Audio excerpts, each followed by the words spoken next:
Il y a depuis un certain temps quelque chose qui me revient constamment à la pensée à propos du ministère. Je sens que je dois vous en faire part. Vous reconnaîtrez avec moi, j'en suis bien certain, qu'il y a là un message très important et très actuel pour le peuple de Dieu.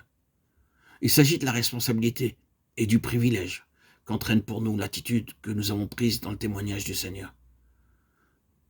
Voici à ce propos de quoi il est question dans le chapitre 12 des Actes. Au moment où va se dérouler le récit que nous lisons, Dieu est en train de faire de grandes choses par ses serviteurs. La parole fait son chemin avec puissance. Aussi le royaume des ténèbres, comme il le fait toujours en pareil cas, oppose à l'œuvre de Dieu une réaction des plus violentes. Il excite son instrument et met en mouvement ses émissaires. Ayant jeté son dévolu sur Hérode, c'est lui qu'il dresse contre le témoignage de Jésus. C'est lui qu'il emploie pour faire disparaître Jacques. Et voilà que Pierre, à son tour, va tomber entre ses mains. Oh, que cherche l'ennemi dans toute cette affaire? Tout simplement à restreindre les effets de ce témoignage, à en limiter la diffusion. Ce qu'il doit viser par conséquent, c'est le ministère proprement dit, pour lui imposer silence si possible. C'est pour cela qu'après le supplice de Jacques, nous le voyons procéder à une deuxième offensive, à la suite de laquelle Pierre se trouve enfermé dans un cachot.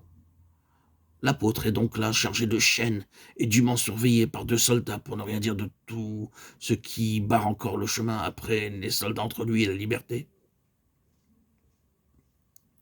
Voilà, dans un sens, à quoi en sont réduits, pour le moment, le témoignage et son ministère. Limitation de toute nature, mise en échec momentanée, tout au moins. Arrêt.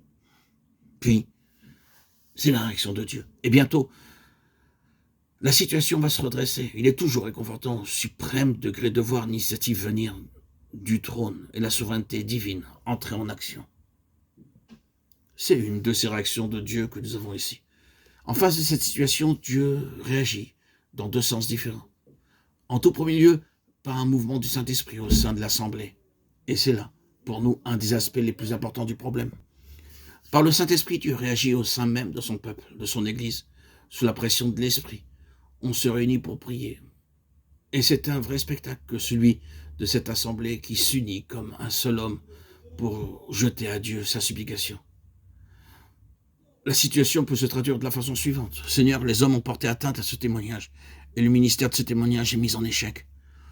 On veut le circonscrire, l'entraver, le restreindre, couper court à son développement. C'est peut-être la fin à brève échéance. Or, tout notre cœur s'insurge contre cette pensée. Nous ne pouvons pas accepter qu'il en soit ainsi. Il y a quelque chose en nous qui proteste et qui déclare qu'il ne doit pas, qu'il ne peut pas en être ainsi, mais qu'au contraire, ce témoignage doit avoir ses coudées franches et que le ministère de ce témoignage doit être rendu à la liberté. Nous croyons que c'est la volonté de Dieu. Notre cœur nous en rend témoignage. C'est pour cela que nous sommes contre cette affaire. Et tous ensemble, nous faisons monter vers toi notre protestation contre un tel état de choses. Quand Dieu, par son esprit, obtient de son peuple une telle attitude, quand il peut l'amener en faveur du témoignage et de son ministère à ce degré-là d'intelligence dans la collaboration avec le trône, alors, de son côté, il intervient souverainement. Ne l'oublions pas, chers amis, frères et sœurs en Christ, bien-aimés, la souveraineté de Dieu n'entre pas en action s'il n'y a pas de notre côté une préoccupation spirituelle qui soit en rapport avec ce que nous attendons de lui.